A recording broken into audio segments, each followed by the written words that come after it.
Olá, meu querido irmão e minha querida irmã internauta. Neste momento, vocês assistirão a uma maravilhosa ministração da Palavra de Deus, completamente baseada nas Escrituras Sagradas. Uma palavra que visa a edificação do corpo de Cristo, que visa ao aumento de nossa fé, a edificação da nossa fé, a todos nós que amamos a Deus e que aguardamos pela sua segunda vinda. Você que deseja compreender da palavra de Deus, ser edificado, santificado, curado e liberto, neste momento pegue a Escritura em suas mãos, nos acompanhe nessa mensagem para a glória de Deus. Não se esqueça que no final você pode, inclusive, compartilhar com seus amigos essa mensagem, pode sinalizar com um joinha aqui embaixo do seu vídeo e mesmo tecer os seus comentários em nome de Jesus.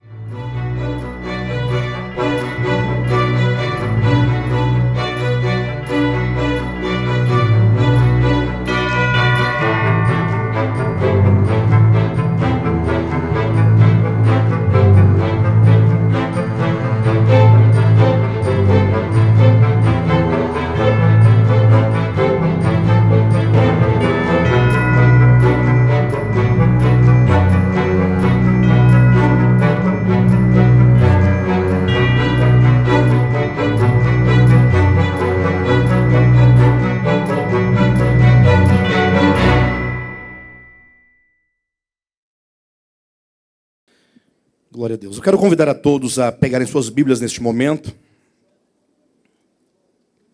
Leia comigo o Evangelho de João, capítulo 1, do versículo 1 até o versículo 7. Vamos ler até o versículo 6, tá ok? Do 1 ao 6. No princípio era o Verbo, e o Verbo estava com Deus, e o Verbo era Deus. Ele estava no princípio com Deus. Todas as coisas foram feitas por intermédio dele, e sem ele nada do que foi feito se fez. A vida estava nele, e a vida era a luz dos homens. A luz resplandece nas trevas, e as trevas não prevaleceram contra ela. Houve um homem enviado por Deus, cujo nome era João. Vamos completar o pensamento. Este veio como testemunha para que testificasse a respeito da luz, a fim de todos virem a crer por intermédio dele.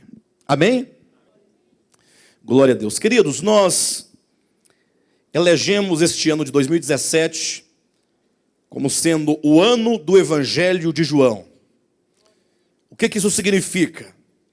Geralmente as pessoas procuram começar um ano declarando o ano da vitória, o ano da prosperidade, o ano da aquisição, o ano das conquistas, mas esta igreja, pela misericórdia de Deus, está voltada para a palavra de Deus. Tudo o que nós queremos é receber mais de Deus. E o certo é que quanto mais o homem recebe de Deus, mais ele é abençoado, mais ele é próspero em todos os seus caminhos. Afinal, Deus é a fonte de todo bem, de toda graça, de toda vida.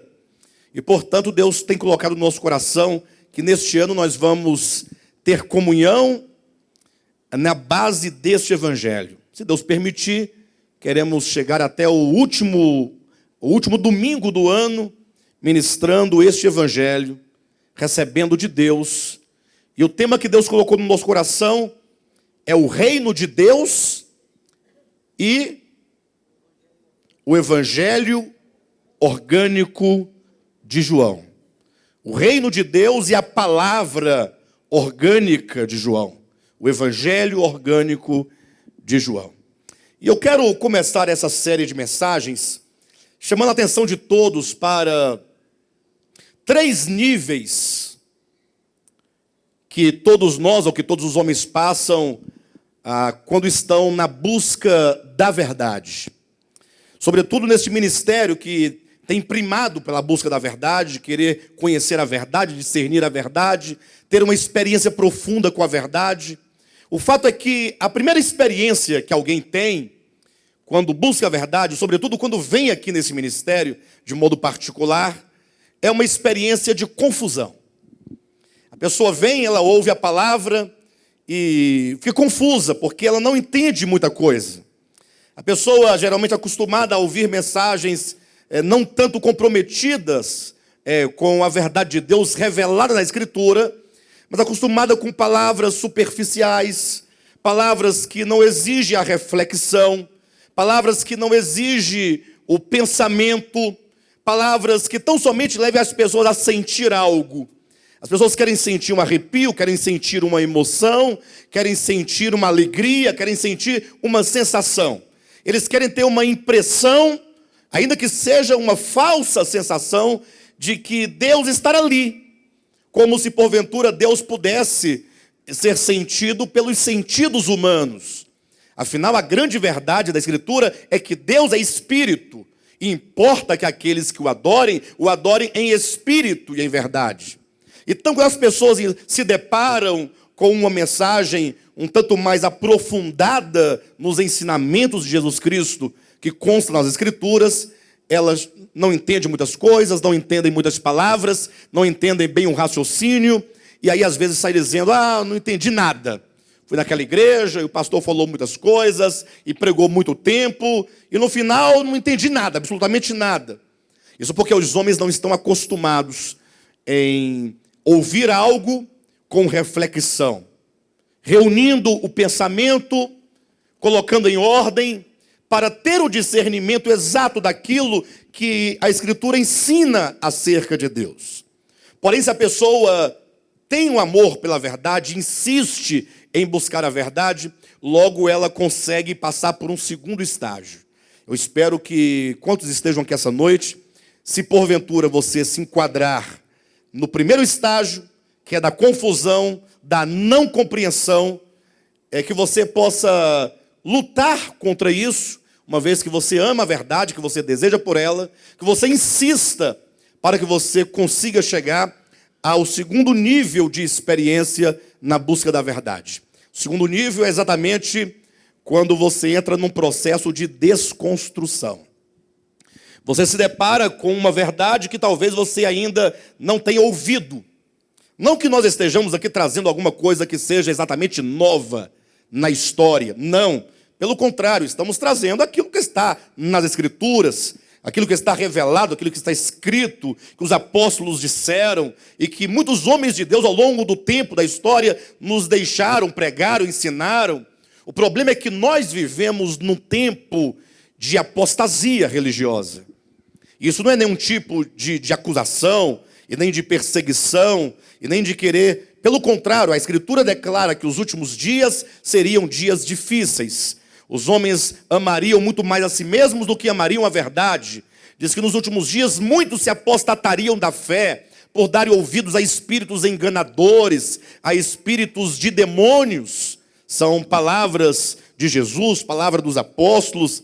Entretanto, aquele que busca a verdade, então, quando ele consegue entender alguma coisa, e ele entra no processo de absorver a verdade de Deus, ele então experimenta um momento, um período de desconstrução, quando o altar daquele ídolo que nós chamamos, que muitos chamam de Deus, um Deus avaro, um Deus egoísta, um Deus tirano, um Deus perverso, um Deus que barganha com o homem. Então, esses altares começam a ser demolidos. É quando você começa a pensar, ora, tanta coisa que então que eu achava que era de um jeito e agora não é. Se você insistir conosco nessa série de mensagens aqui, durante este ano, você vai experimentar esse processo de desconstrução. Até que todos os altares religiosos cheguem à ruína, à destruição completa.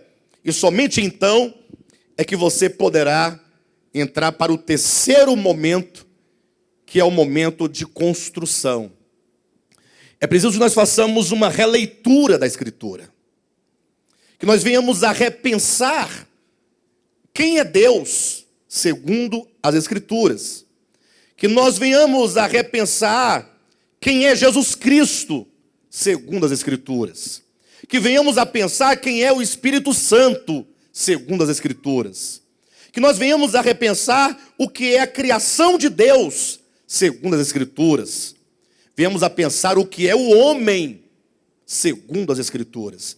É preciso que nós, então, nos dediquemos a um momento de reflexão, de leitura, com bastante pausa, tranquilidade de alma, que você abra mão agora de todas as suas defesas, para que nós possamos, então, entrar nesta epístola, a partir do capítulo 1, versículo 1, e irmos caminhando no discernimento de uma verdade, que eu tenho plena certeza que entrando no seu coração, vai mudar a sua vida.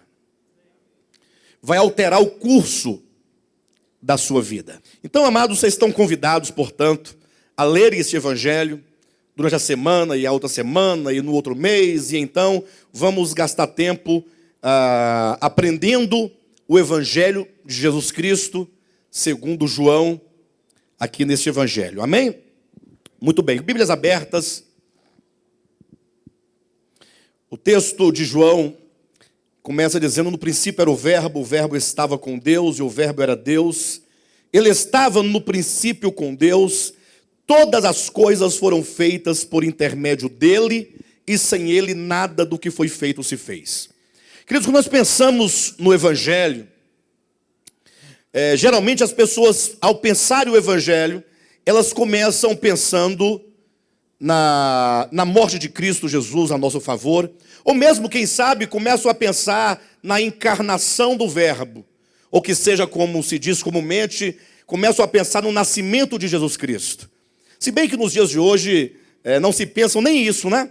Se pensa logo no evangelho enquanto aquilo que Deus pode te dar. Quanto você pode dar a ele em dinheiro para que ele possa te retribuir o cêntuplo, né? E tantas vezes mais. Mas quando nós pensamos no evangelho, geralmente as pessoas que têm maior compromisso com a verdade costumam colocar como ponto de partida o nascimento de Jesus Cristo, para dizer que ele nasceu, que é Deus que se fez homem, é Deus que se fez carne, e como tal, então ele viveu uma vida humana sobre a terra, para então, por fim, ele sofrer na cruz do Calvário uma morte redentora, uma morte vicária, uma morte que redime o homem dos seus pecados para, por fim, levá-lo ao céu.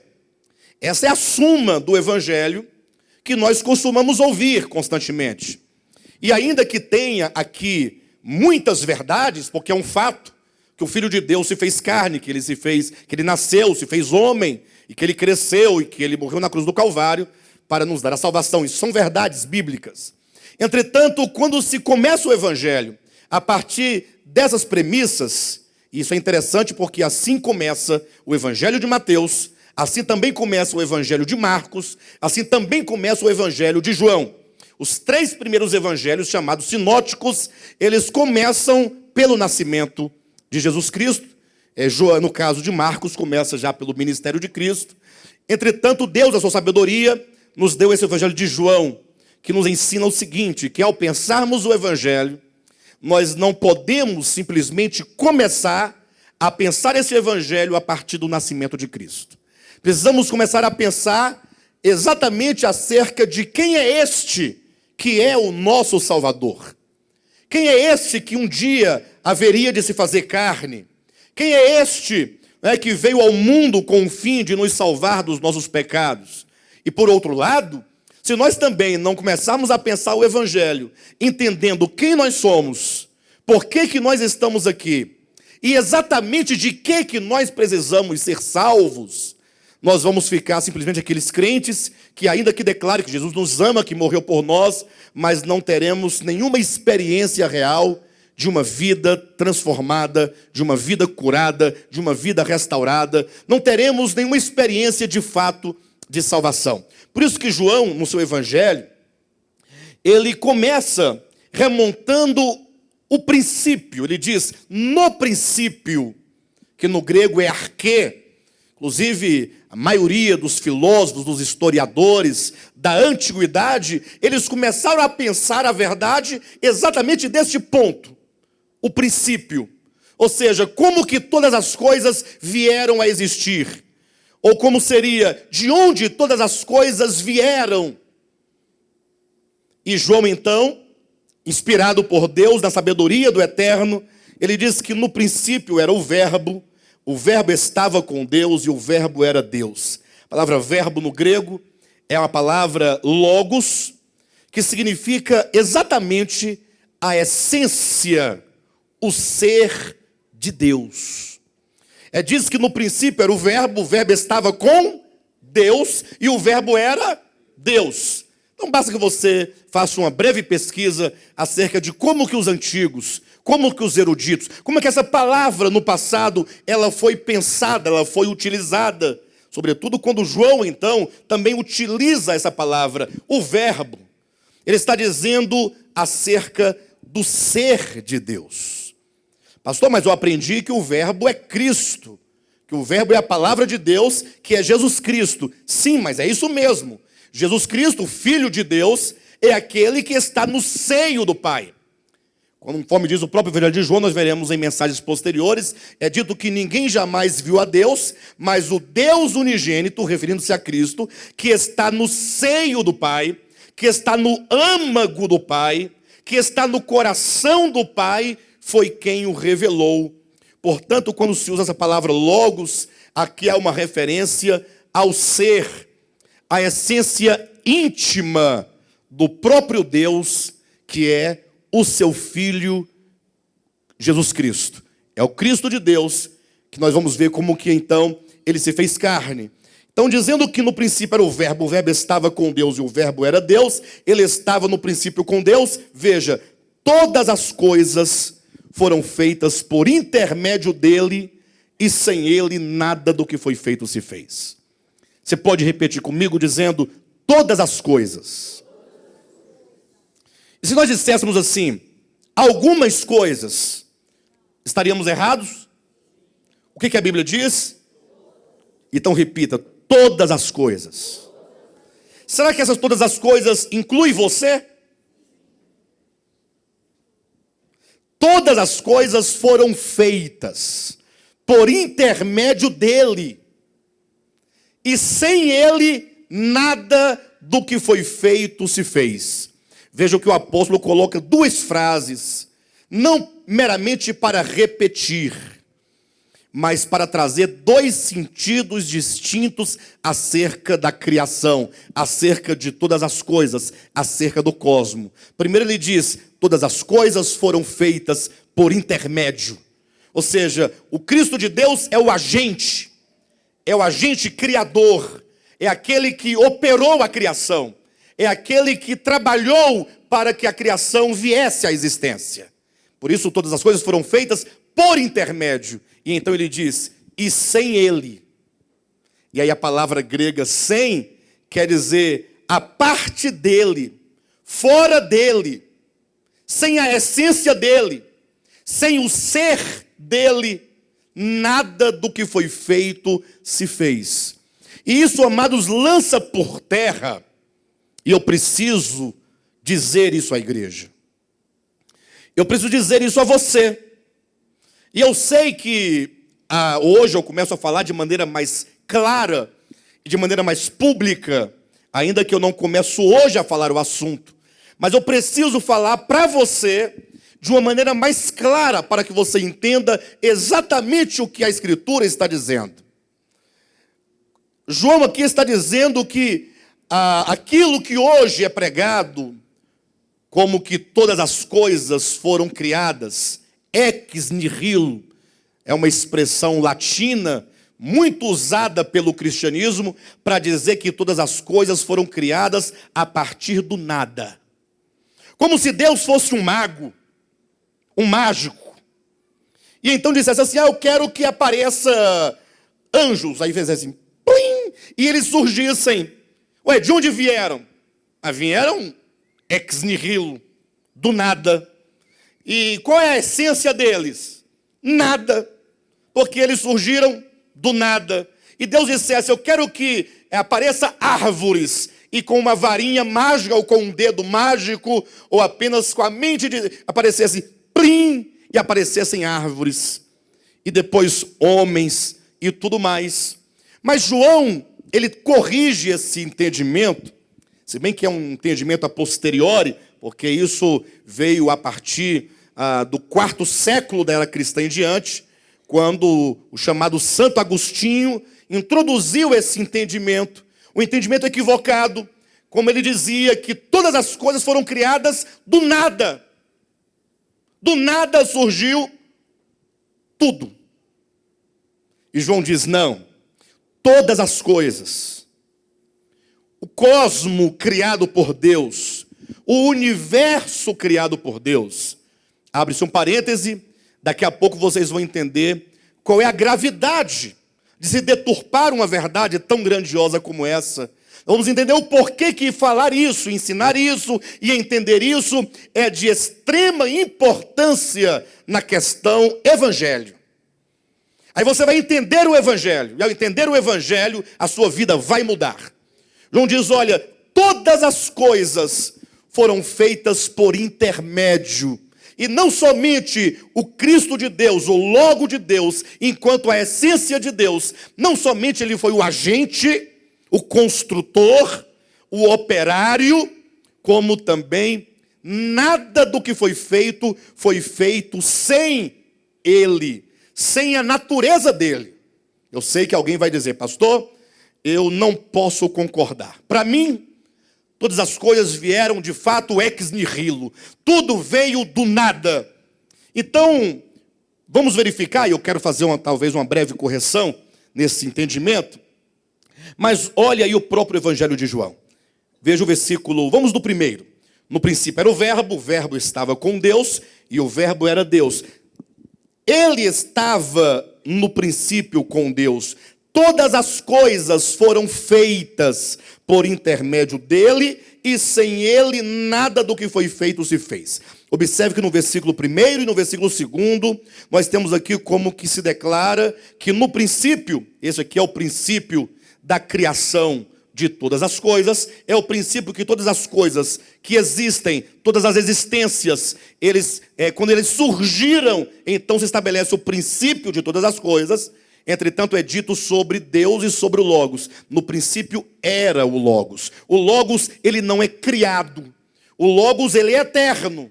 Porque no princípio não é dito que o Logos foi criado por Deus, mas que no princípio, quando todas as coisas foram criadas, o Logo era. Ele existia já. E não somente ele era, como ele era o próprio Deus. O versículo 3 fala agora da obra que o Logos realizou. Todas as coisas foram feitas por intermédio dele, e sem ele nada do que foi feito se fez. Entra no tópico, ou no ponto aqui da criação. Todas as coisas foram feitas por intermédio dele. Aí eu pergunto para os irmãos, existem muitas coisas, não existem? Anjos, arcanjos, querubins, isso para falar daquilo que nós sabemos pela Escritura. Além disso, nós temos as galáxias, nós temos a nossa galáxia, nós temos, então, digamos, o nosso sistema solar, nós temos o nosso planeta, e o nosso planeta ele é abundante, ele é riquíssimo, ele tem uma biodiversidade, e tem o homem, e entre a humanidade tem você. Em toda essa criação, não existe vida? Ou não existe vida? Você tem vida? Você existe? Será que aquilo que nos faz viver é esse sangue que corre nas nossas veias? Ou que seja o coração que faz pulsar? O cérebro, sistema nervoso?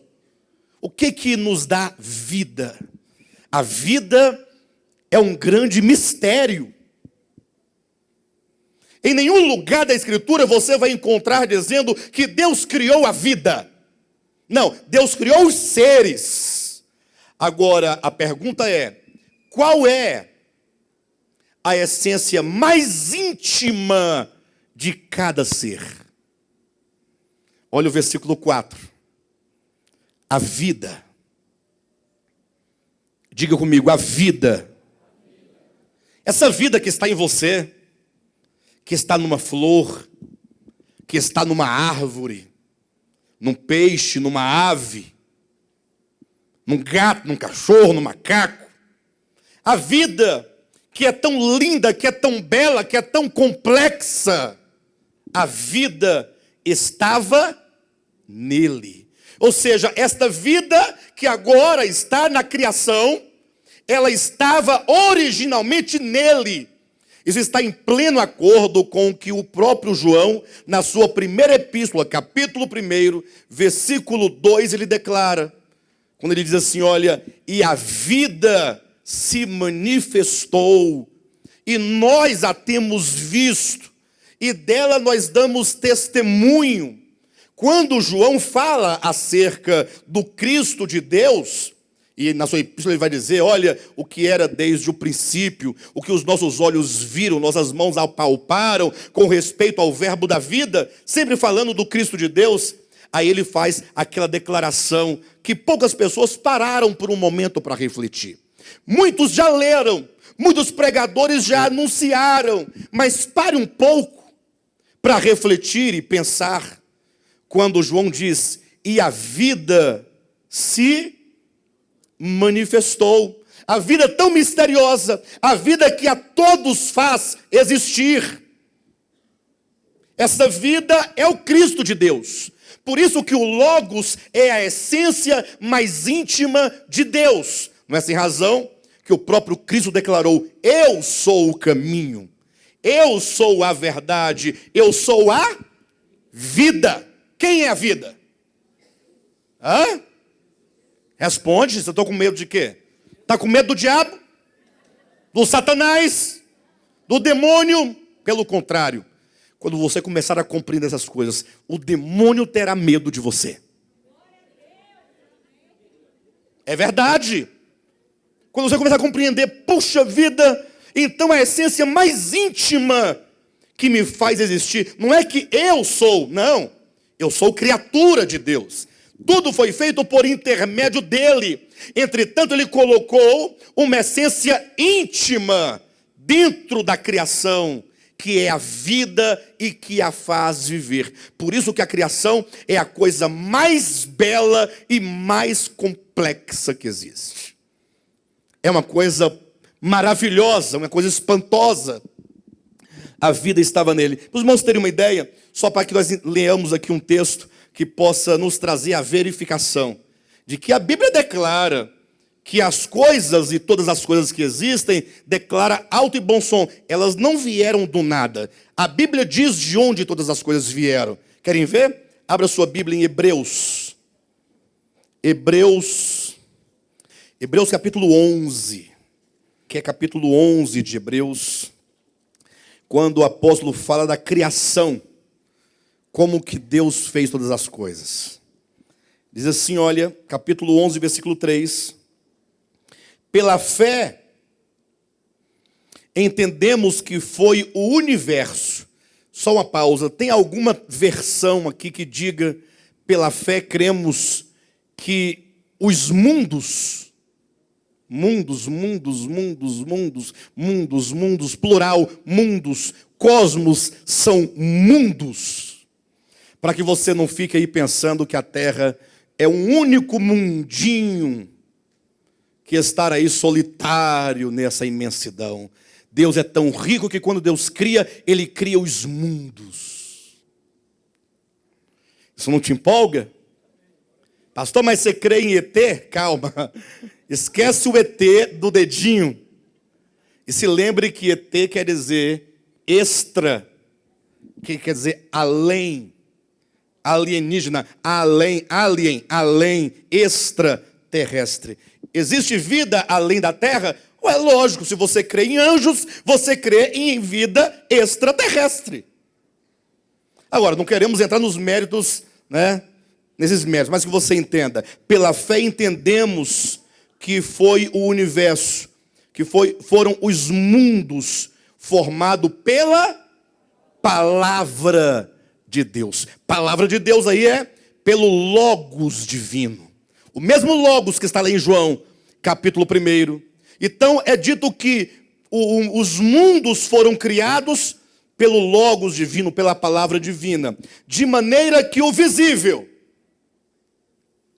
atenção, de maneira que o visível veio a existir do nada. Aleluia! De modo que as coisas visíveis vieram a existir do nada. Não tem substância, nada que virou isso aí que está vendo. De repente, do nada surgiu uma joaninha, tão pequenininha, delicada, com um vermelho encarnado, cheio de pintinhas, pequenininhas, pretinhas, coisa mais linda. De repente, do nada, foram aparecendo a biodiversidade que se conhece aqui no planeta Terra. E olha, o que nós conhecemos não é nada do que existe aqui onde nós vivemos. Não é isso que diz na sua Bíblia? De maneira que o visível veio a existir do nada. Confessa comigo, diga comigo em nome de Jesus, as coisas visíveis, repita comigo, as coisas visíveis vieram a existir do nada. Vocês não vão confessar isso? Interessante que o termo, o verbo existir, ou melhor, a palavra existir, esse substantivo, ele traz esse ex, como que procedente de. Aquilo que sai de algo. Existir. Igual quando você usa a palavra externo, só pode ser a alguma coisa, a algum interior. Então, as coisas vieram a existir, isto é, eles procederam das coisas que não, como diz o texto? Das coisas que não aparecem. Ou seja, existe uma substância, uma essência a priori. Coloque isso no seu coração. Em nome de Jesus. E você vai entender a importância disso. Talvez alguém diga, pastor, mas por que ficar mexendo com isso? Vamos fazer uma oração forte. Vamos fazer uma corrente para libertar as pessoas que estão cativas. As pessoas nunca serão libertas se não conhecerem a verdade. O maligno, por anos a fio, tem ocultado a verdade das pessoas, ainda que o faça em nome do Evangelho, em nome de Deus, trazendo sofismas, enganos, para que as pessoas coloquem, depositem sua fé em magias, em simpatias, em crendices, em feitiçarias, acreditando que com tudo isso alcançarão o favor de Deus. Isso não é verdade. Jesus disse, conhecereis a verdade, e a verdade vos libertará. O homem só é verdadeiramente livre quando ele conhece a verdade. E conhecer a verdade tem que começar do começo. Quem é Deus?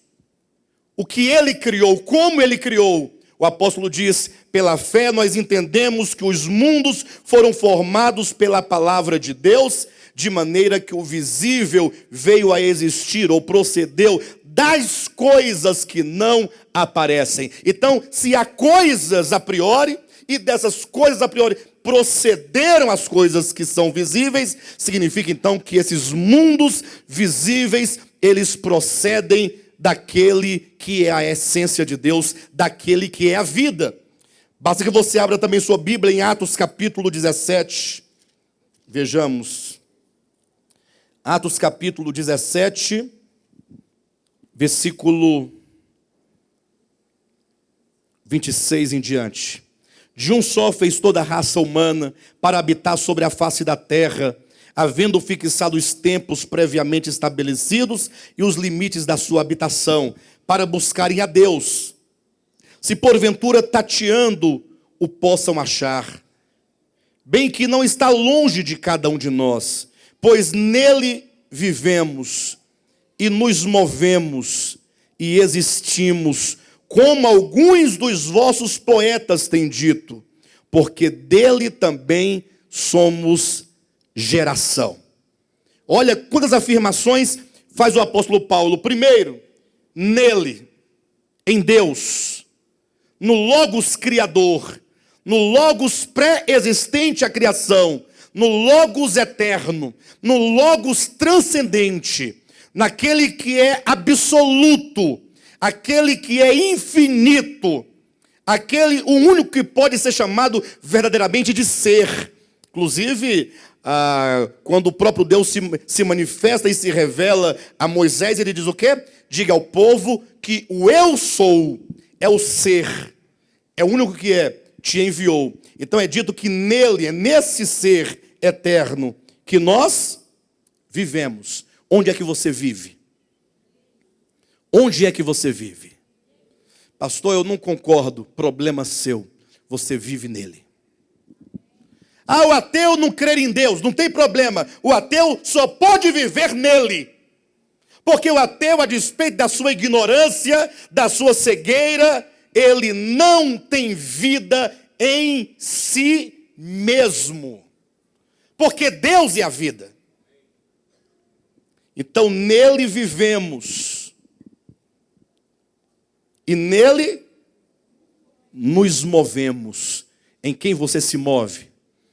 Quando você se move, acorda, que você se espreguiça, que você caminha, que você se movimenta, isso é nele. Nele vivemos e nele existimos. Você existe? Você só pode existir nele. Não existe existência fora dele. Porque ele é o ser absoluto, a vida que a tudo faz existir. Pastor, mas de repente o povo vai começar a pensar então que nós somos Deus então, porque se ele é a íntima essência de cada um de nós, Deus não pode absolutamente ser reduzido a toda a sua criação. Deus, ele é independentemente de qualquer coisa criada. E quando todos os mundos acabam, Deus continua a ser, porque ele é transcendente. O fato é que, tendo ele criado os mundos, ele, enquanto vida, ele é imanente em toda a sua criação. Por isso que nele nós vivemos, nele nós nos movemos, nele nós existimos. E para que você não tenha dúvida, o apóstolo Paulo, então, ele diz no finalzinho do versículo 28, porque, ou melhor, como algum dos vossos poetas tem dito. E agora o apóstolo apela para os poetas gregos. Observe que no capítulo 17, o apóstolo Paulo, ele está falando para as pessoas de Éfeso. Ele entrou num templo pagão de deuses gregos. Então havia ali o pensamento que eles tinham, um pensamento filosófico dos pagãos. E ele entra, ele prega, dentro desse templo. Paulo aqui não está numa sinagoga. Paulo aqui não está simplesmente numa praça pública. Ele não está, como dizem, numa igreja. Ele está dentro de um templo pagão.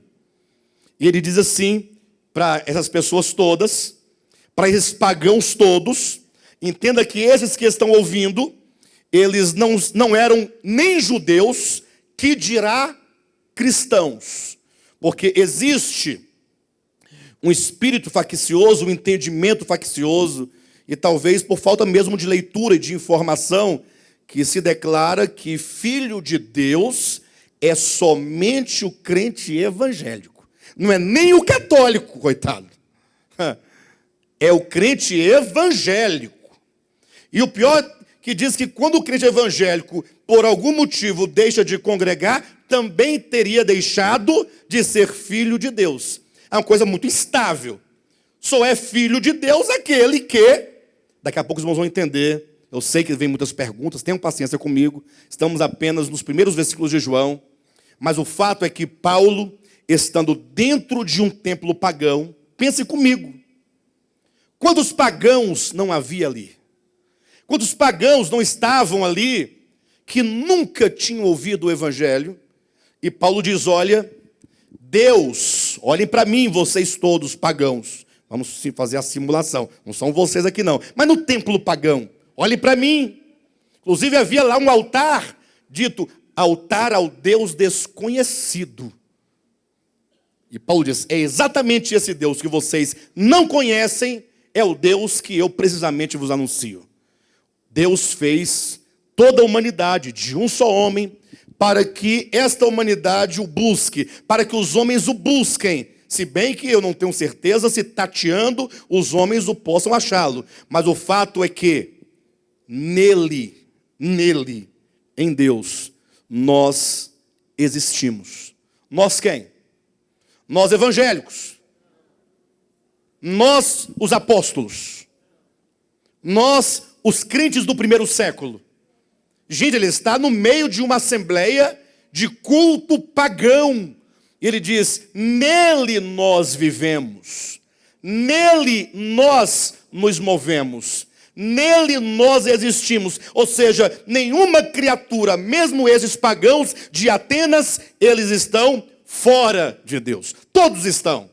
E para completar, aí Paulo vai fundamentar a sua doutrina, esta verdade a ele revelada, com um texto dos poetas pagãos.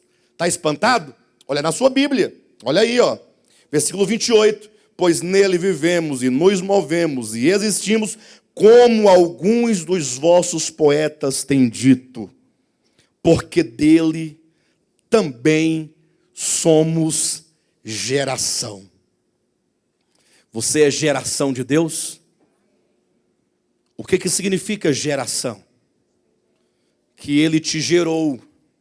Para você ter uma ideia, uma rasa ideia do que nós estamos dizendo, nós podemos imaginar, nós fomos gerados dos nossos pais, sim ou não? Eu fui gerado do meu pai e da minha mãe, mas não foi um gerar ex nihilo. De repente estava lá meu pai e minha mãe, conversando, batendo um papo, daqui a pouco, lá vem ex nihilo, a cegonha, do nada, trazendo o Alexandre. Isso é bobagem, isso é infância, isso é pedagogia. A verdade, na sua realidade, na mensagem apostólica, é dele nós somos geração. Deus nos gerou com a sua mais íntima essência, que é o Logos. Por isso que sem ele você não vive, você não existe, você não se move, você não respira. Sem ele você seria um nada absoluto. Mas se nós estamos aqui, é porque dele somos geração. Nele, dele e por meio dele. Voltando agora para o Evangelho de João, capítulo 1, o apóstolo João vai demonstrar qual é a grandeza de se entender essa verdade. Versículo 4, só repetindo, ele diz, a vida, essa vida que agora está na criação, essa vida que a tudo faz viver e existir, essa vida estava nele. Atenção, e esta vida era a luz dos homens. Queridos, eu quero confessar algo aos irmãos. Por muito tempo, inclusive bem recentemente, toda vez que eu lia o versículo 4, a vida estava nele e a vida era a luz dos homens, eu ficava me perguntando, por que o verbo está no passado? Porque eu pensava que deveria estar escrito, a vida estava nele e a vida é a luz dos homens. Mas não, a vida estava nele e a vida era. Eu ficava pensando, e por que, Senhor, que é dito que a vida era a luz e não é mais, Senhor? E porventura a vida de Deus no homem deixou de ser luz. É importante que os irmãos entendam que a despeito de a vida de Deus estar em todos os seres, mesmo os seres infra-humanos, como os seres sensitivos, que são os animais, os seres vegetativos e mesmo os minerais. Tudo, Deus emana, ou melhor, de Deus tudo emana e Deus é imanente em todas as coisas, mesmo nos minerais, que parecem ser sem vida, mas nada há sem vida. Ainda que seja numa pedra, uma vida mecânica, mas lá está o prodígio da vida.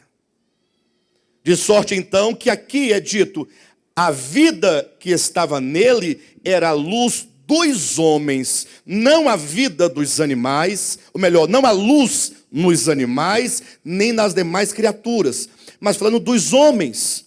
E isso nos faz lembrar de um texto de Provérbios, capítulo 20, versículo 27, ao se referir ao espírito humano, porque o espírito humano é algo que só os homens possuem, em detrimento às outras criaturas aqui na terra. É dito que o espírito do homem é a lâmpada do Senhor. Ou seja, existe uma luz dentro do homem. Uma luz que, sendo a própria vida de Deus no homem, e o homem que é dotado de inteligência, essa luz, num dado momento, ela haveria de iluminar-lhe a consciência. Essa luz que é o próprio Deus dentro do homem, haveria de iluminar o seu coração, para que o homem fosse despertado para essa profunda e grande verdade. Eu pertenço a Deus, eu vim de Deus, eu nasci de Deus, dele eu saí, sou geração, eu fui gerado e eu só posso existir em Deus. Eu só posso viver em Deus.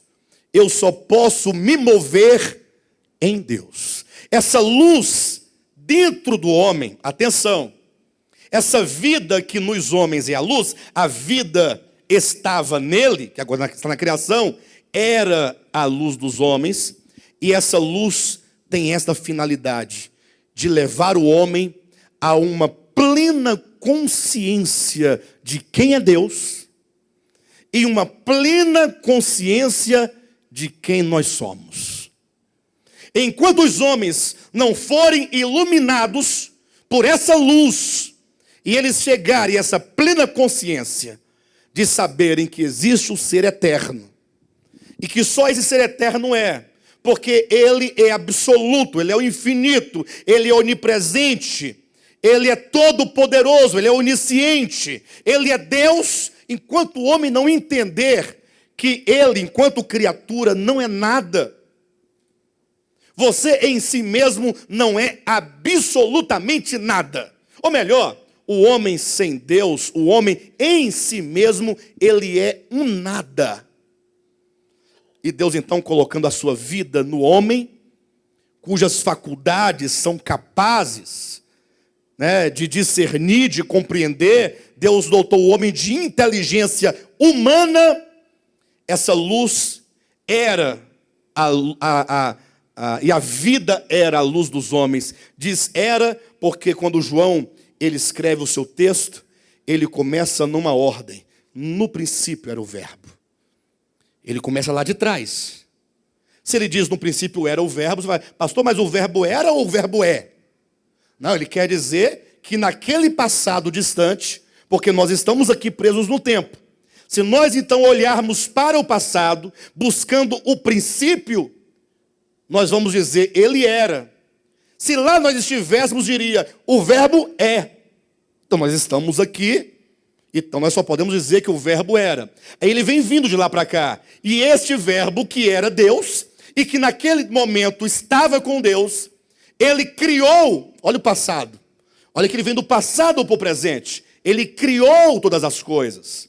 E todas as coisas criadas procederam dele, e sem ele, nada do que foi feito se fez.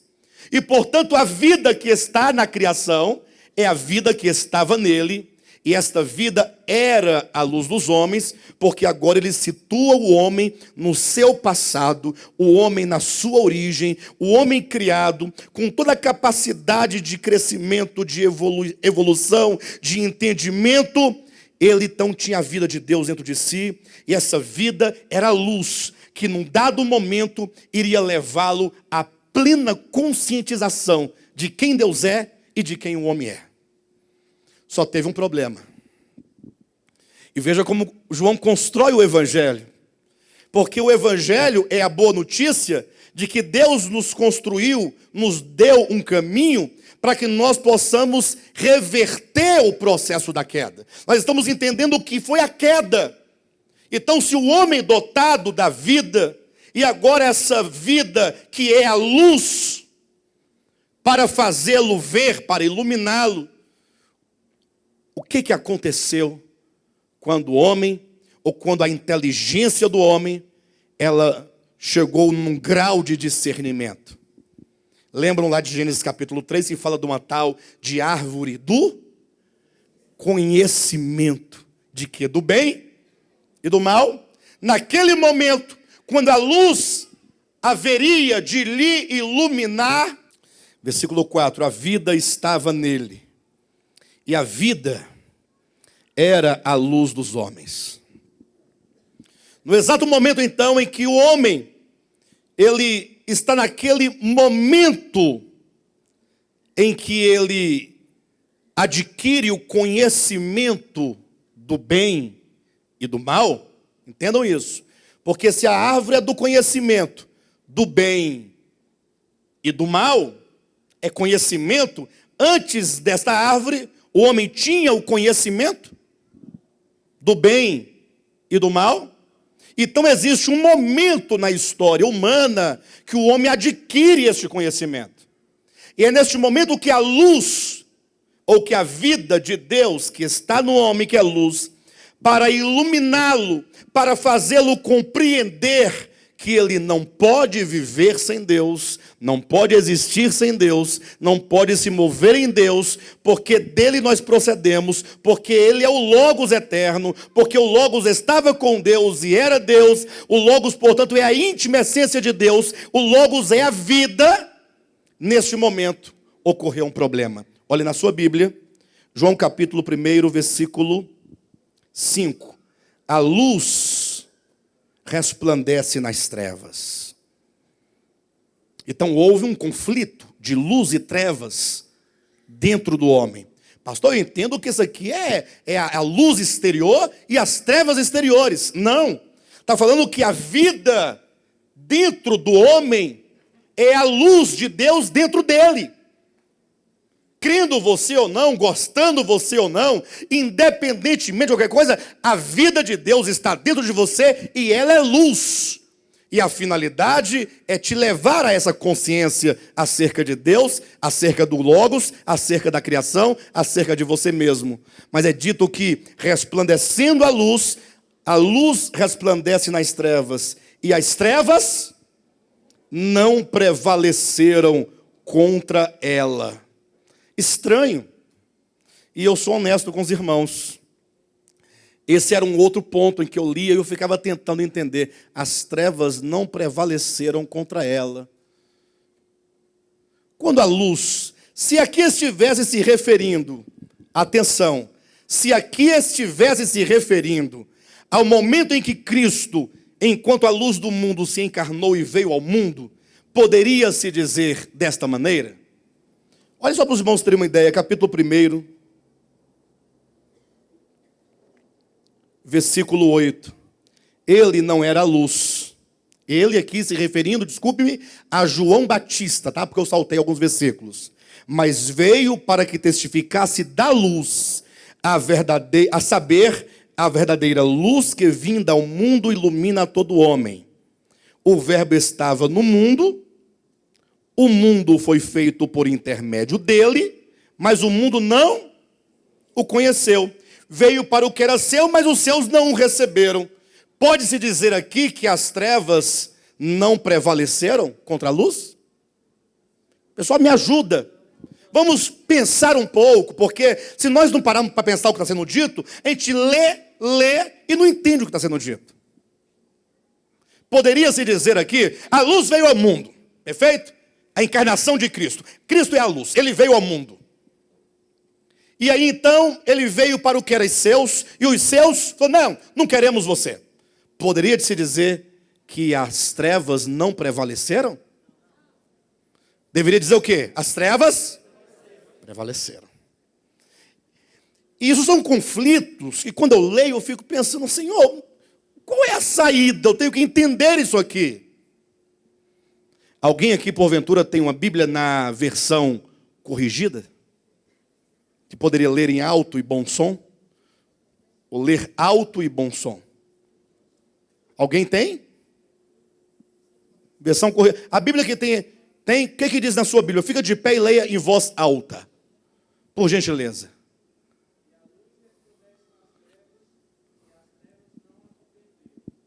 A luz resplandece nas trevas. Esse é o versículo 5, não é? E as trevas não... Fala. Não a compreenderam. Tem diferença? Tem diferença, irmãos? Na minha diz, as trevas não prevaleceram. Na dele diz, a luz, a vida estava nele. Agora está no homem. E esta vida que está no homem era, porque o apóstolo está remetendo a um passado. Lá atrás, estando o homem criado, essa luz, essa vida era a luz do homem. E com essa luz então resplandeceu, as trevas não a compreenderam. Se quiser corrigir a sua Bíblia, pode corrigir, viu, Roger? Sem medo de errar. A versão corrigida traz. E isso eu passei a tarde hoje estudando cada uma dessas palavrinhas no grego, para saber o que elas significam. E diz exatamente isso. As trevas não a conheceram, não a reconheceram. As trevas não a compreenderam. Quando a luz, que é a vida de Deus no homem, brilhou, as trevas da ignorância, as trevas da ilusão, as trevas do ego, porque foi no exato momento da queda do homem que o homem não reconheceu a Deus enquanto vida nele. Por isso que o homem, de acordo com como Moisés descreve lá em Gênesis capítulo 3, lá é uma forma pedagógica de falar acerca da queda do homem, é dito que o diabo teria dito para a mulher assim, olha, se você comer deste fruto, você será como Deus. Em outras palavras, você não precisará de Deus. Você será independente de Deus. Você pode ser um ser que existe por si mesmo e para si mesmo. O que frustraria todo o sentido da criação, uma vez que todas as coisas foram feitas nele, foram feitas por meio dele e foram feitas para ele. Mas não, brilhando e resplandecendo a luz no homem, no ato da sua consciência, então as trevas não a reconheceram. Não, esse negócio de vida de Deus em mim, de que eu só posso existir nele, de que eu só posso existir por meio dele, de que eu só posso me mover nele, conversa fiada, eu serei semelhante ao Altíssimo. É a queda do homem. O apóstolo vai trazendo desde o princípio, passando por este momento de ilusão da queda do homem, até chegar então na pessoa de Cristo, do Cristo encarnado. Então, como o nosso tempo é curto, eu preciso que os irmãos compreendam exatamente até o versículo 5. Que os irmãos, ao lerem o versículo 1, o 2, o 3 e o 4 e o 5, que os irmãos possam compreender que aqui o apóstolo João, ele colocou alguns marcos. O primeiro marco é o princípio, no princípio. Querem entender o evangelho? Olhem para este marco, como se colocasse uma estaca para definir um momento. Este no princípio, arquê, começo, conforme Gênesis capítulo 1, versículo 1. No princípio, criou o quê? Deus, os céus e a terra. Este é o primeiro ponto, no princípio. Pastor, o que tem este primeiro ponto? No princípio. Primeira coisa que você deve compreender. No princípio era o verbo. Em outras palavras, o verbo, que é a mais íntima essência de Deus, que é a vida, quando no princípio ocorreu o começo das existências, o Logos, sendo a íntima essência de Deus, ele não foi criado. Estamos falando do Logos eterno. Isso porque, sendo ele a vida, ela é eterna. Não existe vida que não seja eterna. Ah, pastor, tem, porque a vida humana aqui na terra é uma vida temporal. Sim, você não está falando da vida enquanto essência. Você está falando da sua existência. A existência tem começo e tem fim. Agora, a vida, enquanto aquilo que a tudo faz existir, por isso lá em Eclesiastes capítulo 12, versículo 7, diz que o pó volta à terra como era, e à existência. Mas e o espírito? E o espírito? Que espírito é esse? É a mais íntima essência de Deus. É a vida. E o espírito volta a Deus que o deu. Então, esse espírito eterno, que é a vida eterna, que é o Logos eterno, que é o Cristo de Deus, no princípio, lá ele estava. Quando Deus disse, olha, a partir desse primeiro marco, eu trarei à existência todas as coisas, quem estava com o Pai? A vida. O Logos, o Cristo de Deus. Não foi criado. Quando o Pai disse, haja, e a cada haja os mundos e as existências foram vindo a existir, do Pai emanava o Logos, do Pai emanava a vida que a tudo trazia à existência. E aí começa um momento das coisas criadas. Da estaca inicial para lá, só Deus, só o Logos, só a vida.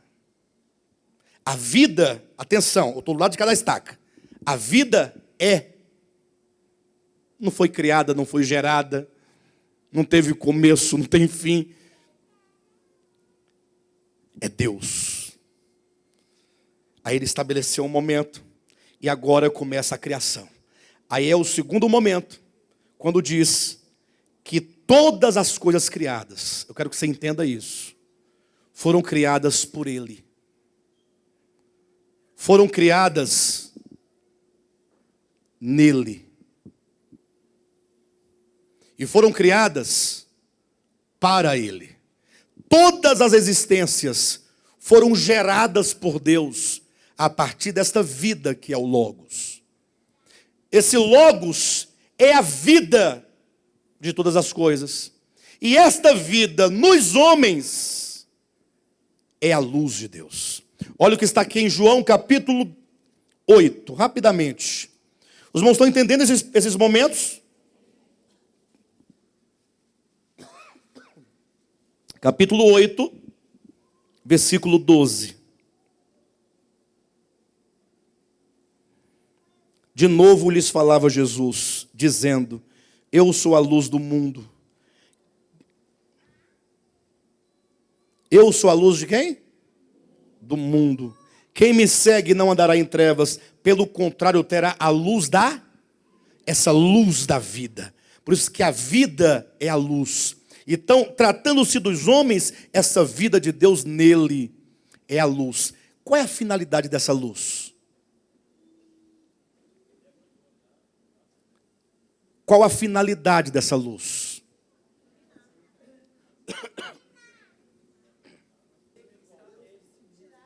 Muito bem, Ricardo.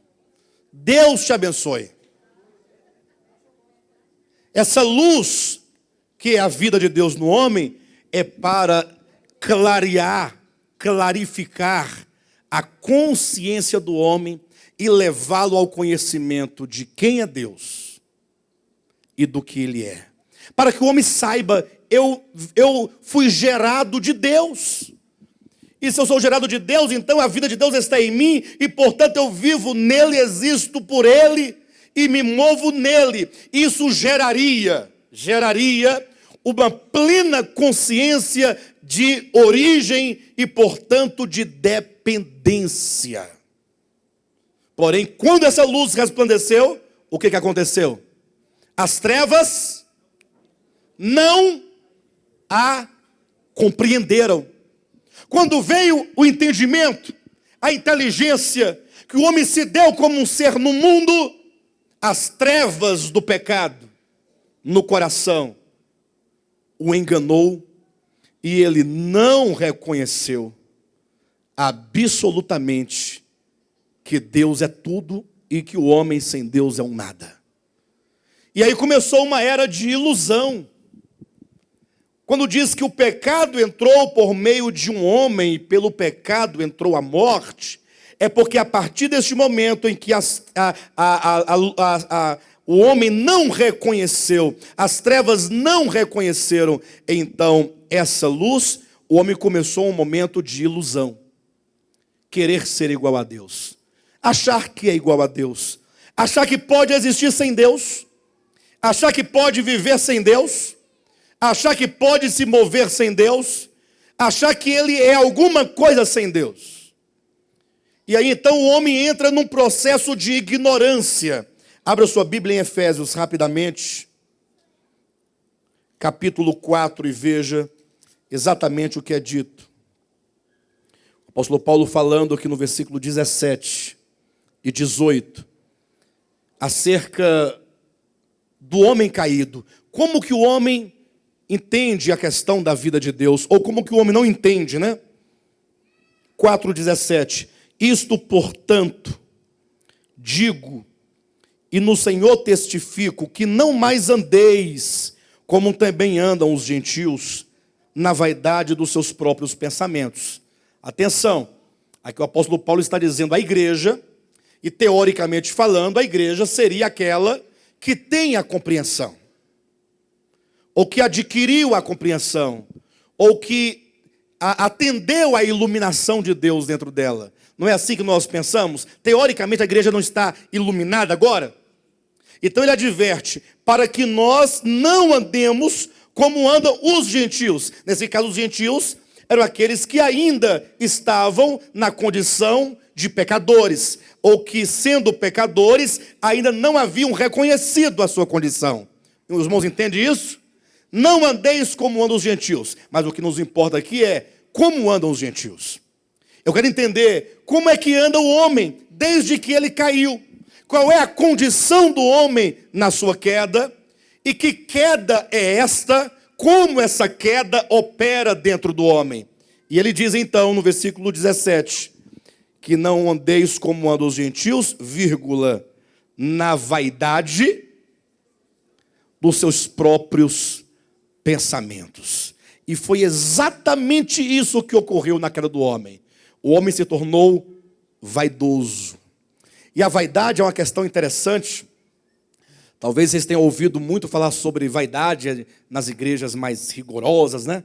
Aquelas que dizem que tem doutrina, usos e costumes, tal. A mulher não pode ser vaidosa, tal. Mas isso não é o sentido da palavra vaidade. Se bem que tem alguma coisa a ver, mas não é bem exatamente isso. A palavra vaidade é muito usada no livro de Eclesiastes, lá no Antigo Testamento. E a definição que a Escritura dá para a vaidade é tudo aquilo que é passageiro, tudo aquilo que não tem essência eterna em si mesmo. Então, por exemplo, a beleza de uma moça, ou de um rapaz, ou de uma criança, ou de quem quer que seja, é pura vaidade, porque essa beleza está aqui hoje e amanhã não está mais. Então, essa beleza natural é vaidade. Quando então a mulher pega um tanto de cosmético, e ela faz, e pinta, e tira as manchas do rosto, e passa, né, para esticar o cabelo do olho, e passa o batom vermelho na boca, fica bonito? Em algumas delas. Tem umas que parece mais o patati patatá. É verdade. É verdade. As irmãs têm que ser assim, um pouco mais prudentes, falar assim, não combina muito, não vai pela moda não, vai pelo espelho, observa. Tem gente que é muito mais bonito, normal, natural. Estou mentindo, Vera? Você trabalha na da beleza, você sabe. Tem gente que chega no salão, né?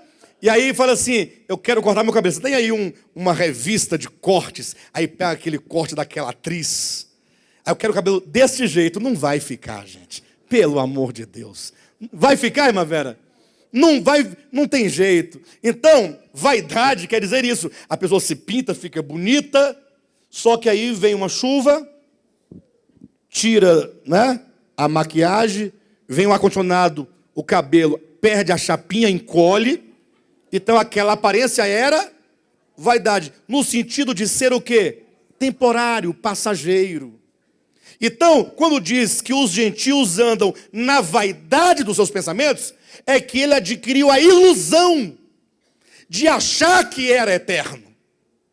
de achar que era alguma coisa em si mesmo, de achar que agora pode viver sem Deus. Essa ilusão é a vaidade. Aí ele começa na vaidade dos seus pensamentos, que é o pecado, que é a ilusão. Aí de repente, por meio do pecado veio a morte. Daqui a pouco aquele homem que achava que era todo poderoso, que era um Highlander, começa a vir as rugas, o bico de papagaio, as varizes começam a quebrar, os dentes começam a apodrecer, vem catarata no nariz e nos olhos.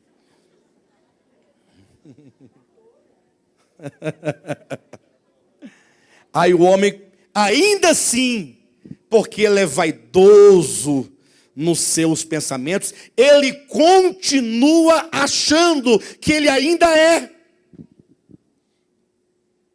Não se quebranta. Ele não reconhece que por si mesmo, que todo o seu esforço, todo o seu trabalho, todo o seu labor não lhe dá vida.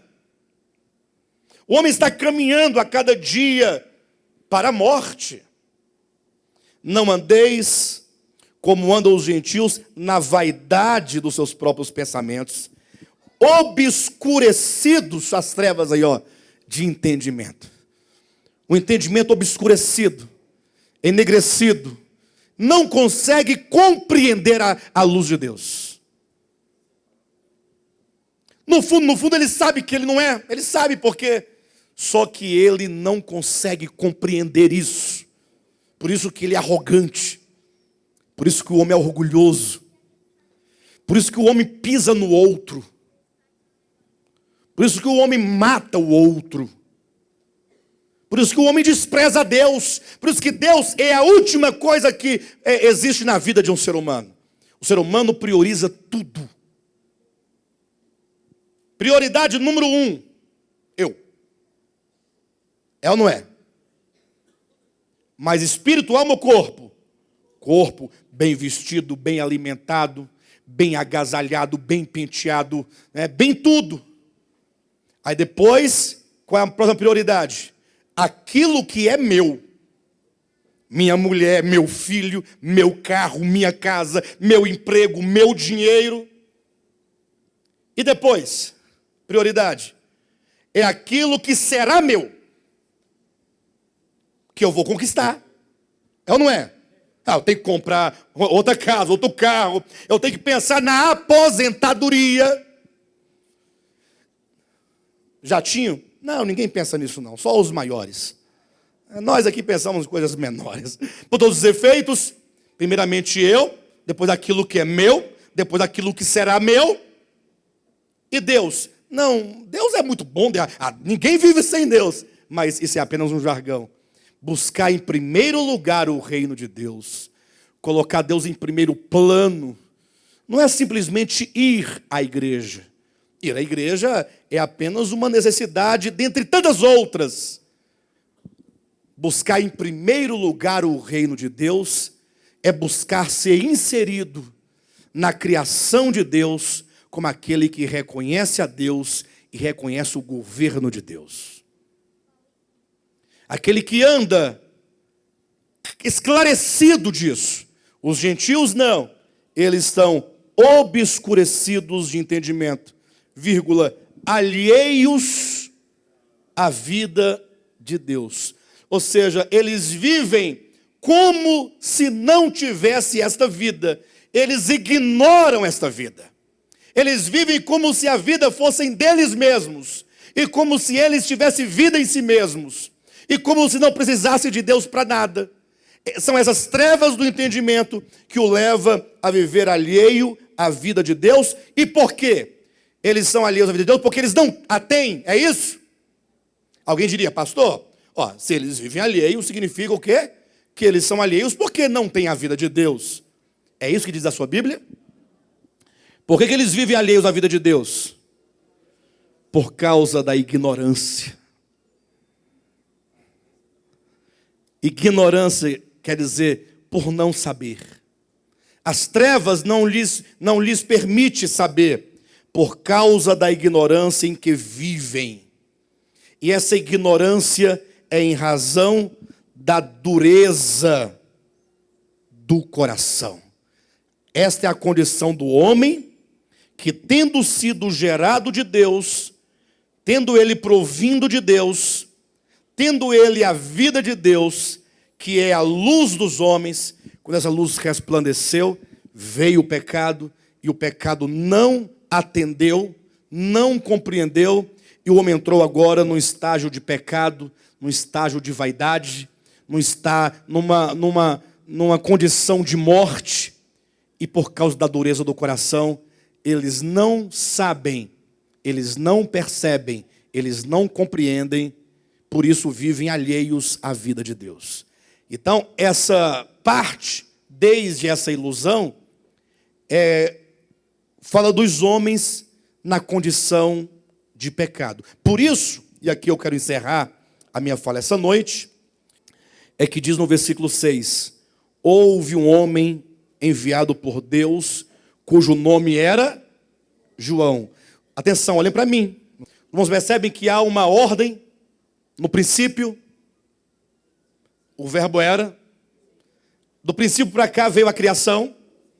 E a vida de Deus estava na criação. E a vida era luz. Mas resplandecendo a luz, as trevas, um coração cheio de vaidades, não compreenderam. E começou um tempo da vaidade dos pensamentos, de corações e mentes obscurecidos, vivendo alheios a Deus. Por isso o homem não reconhece a Deus. Aí ele chegou, houve um homem enviado por Deus, cujo nome era João. Aí ele chega no momento em que o João Batista, é enviado para preparar o caminho de quem? Da luz, do Cristo, do Logos. Só para os irmãos irem meditando, o nome João, que inclusive foi o próprio Deus que ordenou, por intermédio do anjo Gabriel, que se colocasse o nome do menino, não foi assim? Olha, o nome da criança que vai nascer, de Zacarias e Isabel, será o quê?